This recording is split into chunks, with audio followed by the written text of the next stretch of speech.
Hello, my dear and valuable friends. Welcome back. I'm Titivik, and in today's video, we're going to discuss family wounds and how to heal family wounds. Family is everyone that is considered as your siblings if you have brothers and sisters. Family is also your relatives, if you have a grandmother or a granddad, or you have any cousins, anyone that is with a blood connected to you, that is family. Before I start, let me tell you, you can book one-to-one sessions with me. You can book my online courses. You can read my books, purchase luxury products. All links are always below. Now, what we want to do is we want to acknowledge the original sin.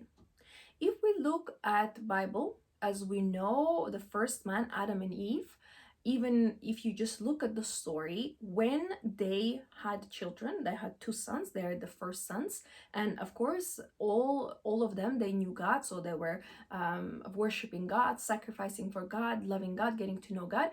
If we look at the story, both sons, that's where actually the family wound, the sin came in. The first sin, when you look at Bible, if you believe in Bible, even if you look at it as a story, as a metaphor, it's up to you. The original sin came from killing. So one son killed another one because of the jealousy, because God favored him, because his sacrifice was maybe considered better as the other ones. Whatever it was, envy, jealousy, misunderstanding, but it happened. And you have to understand, to actually remove someone from the world, you have to be really planning that. It didn't happen that, oh, he just come and give a little pat on the back. It's actually removing deliberately someone from the world. So imagine what kind of thoughts were going in his mind to actually kill his own brother. It's not a neighbor that you're upset with. It's not a man who took your woman. It's your brother. It's your blood. It's actually the only blood sibling you have. Because when Adam and Eve were the first people, this is their first children. Of course, they had more in the after. But imagine what kind of thoughts was going in the mind of this person. So if you have arguments with your brother and sister, if you're not good with your cousins, if you're not close with your aunties and uncles, you have to understand you are not the only one. And you are not the first one. And there is actually a very, very deep sin why this is all happening. If you look at the people, they are the people in general, a species, that we are the only one who are having these problems. Animals, they don't like each other, they just fuss on each other and then move on. Trees, they don't like each other, they just, let their leaves play with the wind. And they're like, okay, it doesn't matter. It's the same with fish, with insect, but it's only human being that actually consider and create these plans. Because you have to understand, animals are working on the instincts, but you don't need to work on the instincts. You can actually say and calm yourself that, no, I don't need to have these thoughts. These thoughts are very unhealthy. I should stop myself. Let me control myself. Let me take care of myself. Or you know what? I rebuke these thoughts. I'm not going to harm anyone. And so acknowledging the original sin, it just makes you a little bit at peace that actually there is a reason why you're having these problems. There is a reason why you're going through these issues, because the original sin has entered the world, has entered the families, and your goal is to understand that there is a reason why I'm having these difficulties. Because people are sinful, because people have fallen from the grace of God. It doesn't matter if you believe in God or you don't. God exists. I always say that, you know what? You can say, I don't believe in sun. Sun still exists. Sun is going to shine every day, and sun going to reflect his light on the moon, even at the night. Doesn't matter if you don't believe in sun. Sun still exists. So the same way I said that it doesn't matter if you believe in God or not, we have to acknowledge the fact of that there is a source that created this humanity, because we are too logically built to just come from nowhere. There is a creator. So the reason I'm explaining to you, you can believe in whatever you decide, because you are a free being, you have a free will, and even God is not making you to believe in him. So if you do not believe in God, it's not relevant in this story. I want you just to acknowledge that there is this evil in the world, there is this sinfulness in the world. And it's not really, it doesn't matter if you believe it's a specific God, or you don't believe in God, or you belong to the religion. You have to just acknowledge. I'm not saying accept, I'm saying acknowledge the original sin, that there is a reason why we are this way with each other, why we fight, why people hate each other, why they don't talk with each other in the family. So by acknowledging that there is original sin that has entered the humanity, and that's why we are divided between each other with languages, with the places we live, the way that we look, we are divided. This division is created because when there is a division, there is no unity. If there is no unity, there is no power. So you're weak by yourself. So just acknowledge that. This is number one. Now, number second, what I want to discuss is that you have to do everything that depends on you, that is in your power, to make any connection, loving connection, miracles happen within your family. You know, I always say to people, do as many steps as you can to actually have good relationship with your siblings. I'm very giving, even with my friends. I give gifts, I hug them, you know, I talk nicely to them, I compliment them, I want to spend time with them. I am very classy, I'm very old school, I'm very old fashioned, I'm incredibly traditional. And you know, I have friends and I have people that contact me that want help with their families and healing their family wounds. And they say, I do everything, but my family doesn't accept me. They never check on me. They never truly care about me. There are sisters that don't talk with each other for a couple of months. And I think it's very hurtful. If I'm your sister and you don't check on me for a couple of months, what does it say to me about you? It says that you do not love me. It says you don't know what love is. And it says that you do not want to love me. So I have no choice as to distance myself from you because you do not want to give love. And if you cannot give love, what kind of relationship can we have? The same is with brothers when they argue with each other, when they don't see each other, we don't help each other. You have family, that's the only thing you have in this world. And I always say you can't pressure. I can't pressure anyone from my relatives or family members to love me and be with me. If they don't want, I can do as much effort as I can. I will make any connection possible, miracles possible. I will give my love. But if they do not accept, I have no choice as to let them to not accept me. Now, this second point is very deep. If you think about it, not everyone has this courage. I always had courage, and somehow internally, I always had this like a radar inside of me that I knew that if someone doesn't want to be with me, if someone doesn't want to see me, if there's someone doesn't want to be friends with me, if my family doesn't want me, if my relatives don't want me, then I never pressured. It was very painful. I would always cry. I would always need to do a lot of work on myself to get through that, but I never pressured because I have so much self-respect.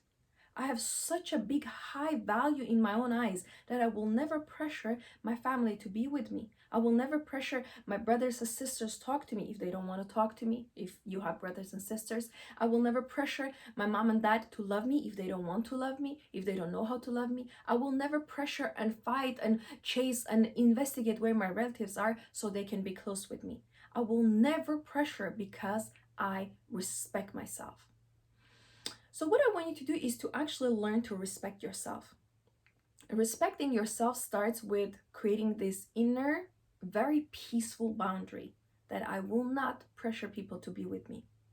I will make connection possible. This is our second point. We do everything to make the connection possible, to do the steps, to talk to them, to call them, to approach them, to ask how they are. But if they do not reciprocate, if they do not want to be part of our lives, if they don't want to let us to be part of their lives, there is nothing you can do and there is nothing you should do. Because it's disrespectful. If someone doesn't want you, you're still pressuring and you're still saying, hi, I exist. Look at me, I'm here. Look, I got these beautiful things. Look, I did my hair. Look, I lost weight. Look at me. Look, I bought this.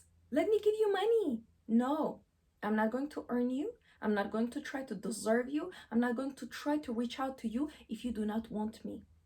And family wound healing is to understand that I will make all the connection possible from my side, but if they reject, I let them.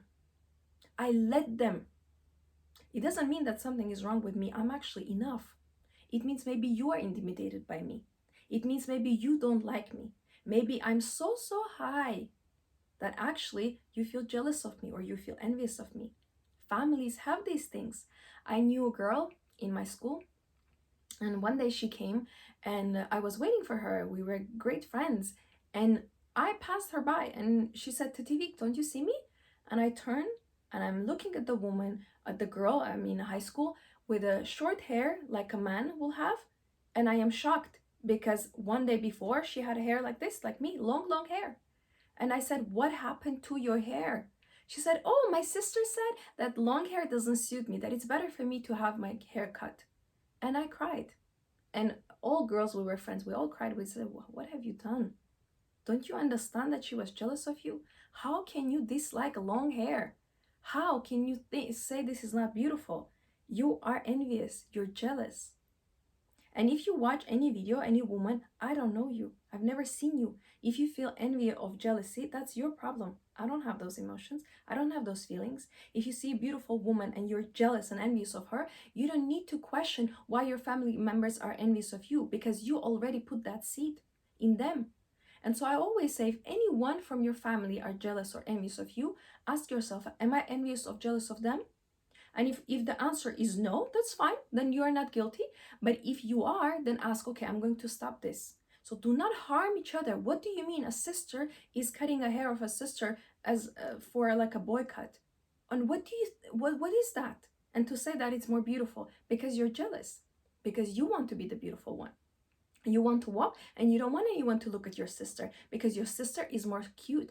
And you know, they are two sisters, and the one that is my friend, she's more cute, she's more sweet, she's more open, everyone always loves her. And you know, even when she had a short hair, guys still were after her, people still loved her more than her sister. So it didn't work. And you know, her hair grew, but when she grew up, she said, "I can't believe she did this to me." And I said, of course, it creates a trauma. So by you trying to make any contacts, by you trying to be close to them and love them, you have to understand that there is a boundary. If you're crossing my boundary, if you're harming me, or this is a very example, it's a simple example to cut your hair. But you know, there are siblings who hit each other, who annoy each other, who constantly irritate each other, who fight with each other, who curse each other, who, you know, investigate what each other are doing and take each other diaries and read. You have to be careful from this. This is unhealthy dynamics. And do everything that is possible, but then remove yourself.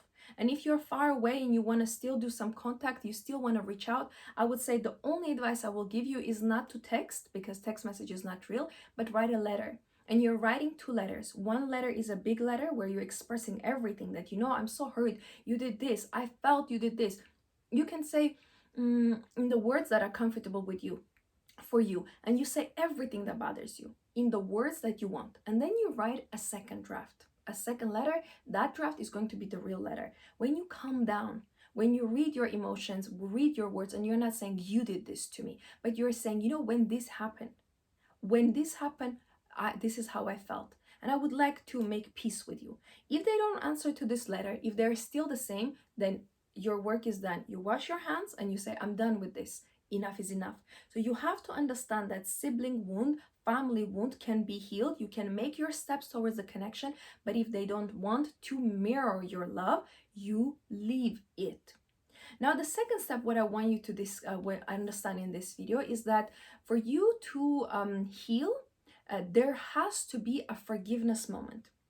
In any healing rituals, in any healing prayer, in any healing videos or books, there is one common element. It's forgiveness. It's the hardest, but actually, in the same time, forgiveness is very easy. If you think about it, to forgive someone means I acknowledge this happened to me. I acknowledge it was painful, but I let it go and I remove the power that it has over me. I'm no longer hurt. If someone hits you, after a couple of seconds, the body kind of forgets the pain. So it kind of removes the pain. So you don't need to hold on to the pain. Oh, someone hit me. No one hit me, by the way. But I'm trying to tell you is that you sometimes hold on to the past. But for you, in order to be able to let go of the past, you have to do two steps. First, you accept it. Oh, yes, this happened. Oh, yes, my sister, yes, she's jealous of me. My other sister, yeah, she doesn't want to talk to me. She's comfortable to not talk to me for a couple of months. And then when she writes to me, she just says, hope you're well. I'm not going to answer to that. What do you mean, hope you're well? Ask, how are you? And this is how my girls talk. They say this is how their sisters are. And it makes me really sad that these are the sisters. I better have no sisters. If this is what you have, that's not a sister. And I'm very honest. I say this is not a sisterhood. It's same with uncles and aunties. It's like they come in your life once in 10 years. I say have a birthday and they don't even know if you're alive, if you're breathing, if you're eating. The relative wound or sibling wound is the same. It doesn't matter if it's a cousin or if it's your sister. It doesn't matter if it's your grandfather or grandmother. If someone doesn't love you, doesn't show love, they obviously are not part of your life. Because love is life and life is love. Now, in here, we have to accept it.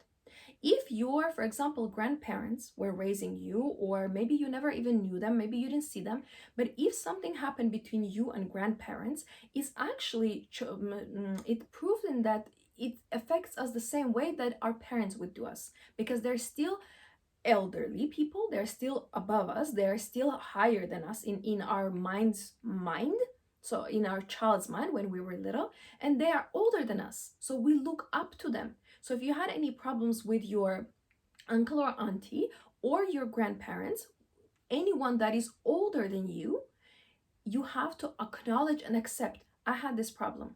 Yes, my grandmother, grandfather, they never called me. They never checked on me. They never sent a candy on my birthday. They never came. They never hugged me.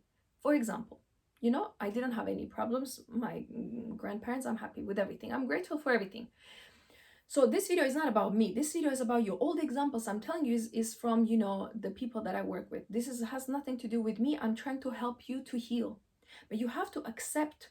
And in order for you to accept, you have to actually sit down and think, what does bother me from my childhood, from my parents, from my grandparents, from my siblings, from my relatives, from my cousins, from my uncles and aunties?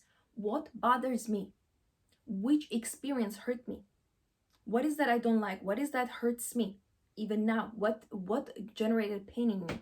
So when you acknowledge it, you accept it. Okay, this happened.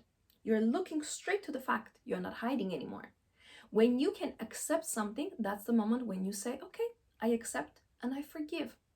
A lot of people think forgiveness is this huge 2 years or 10 years or 20-year healing journey. No, forgiveness happens right here, right now.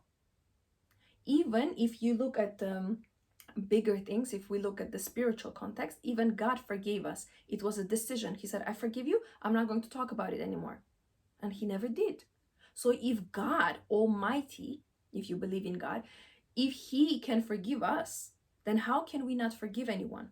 The reason I actually forgive people, because it affects my skin condition, it affects my health, it affects how much joy and happiness and peace I have. It affects that my shoulders are not in pain. It affects that I'm glowing and I'm beautiful. It affects that my hair are not falling, but they're growing. So forgiveness is an extremely selfish act.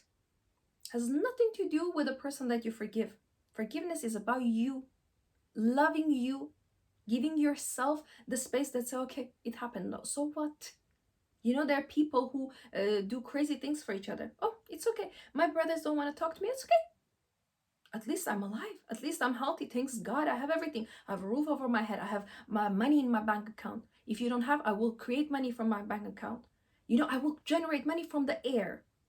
The funny things was that this morning, my bank sent me money just like that. Here you go. We would like to bless you with $200 from nowhere. Thank you so much for being our member. So now bank is giving me money just like that, without me asking, without doing anything. Just because I exist, bank is paying me money because I'm their member. Because for years, there are thousands going in my account. Just here you go. Go get something for you. And it's not $20, it's $200. It's a blessing. So I am not really contemplating why my grandmother is not sending me money. My grandmother is an angel in heaven anyway. So I'm not asking anything from her, just a peace to her. But I'm not contemplating and trying to get something from people, because I get things from the world. God is so big. Can you imagine? Bank just sending you money like that. Just start imagining so it can come into your life. In a year or 2 years ago, I imagined that I'm going to get an unexpected check from nowhere. And I think it was 3,000 or 4,000. A big amount. We're not talking about $4. 4,000, it's a large amount. An expected check, exactly like I was imagining about. That's why I know that I can manifest, I can create everything I want in my reality, because I can just dream about. And God is like, here you go, my daughter, I'll bless you. Understand that by forgiving others, you are getting money in your life. By forgiving other people, I'm getting blessings pouring onto me. I'm getting more beautiful. I'm getting more healthy. I'm getting great other people. I'm meeting nice people. I'm getting opportunities. I'm being blessed. By forgiving others, I'm not doing anything for them. I'm doing everything for myself. So the third step is for you to accept and forgive. And the last thing what I want you to understand, that if you cannot have contacts with your relatives or siblings or immediate family, you have to understand that it's not end of the world. And family or sisterhood or brotherhood, it's not blood. You know, I have relatives that are very far and I don't even know them. I don't know them. So I would love to know them, but I don't know them. But it doesn't mean that I don't have soul family. It means I can create sisterhood. It means I can create brotherhood. It means I can get married and have my own family and have my, 3, 4, 5 kids running around. It is going to be mine. I can create. I'm a human being. I'm a woman. I can create anything I want. That's the beauty of a woman, and men as well. Men get married with a woman and they establish family. Men and women are powerful and you can heal. And just because you have problems with your immediate family, it doesn't mean that now it's like a curse that you will never have a family. It's actually quite contrary and opposite, that actually it's just the indication that you are even more blessed to have a future family and be even more happy because you know the price of not having it. So don't take it away from yourself and create this soul family in your mind.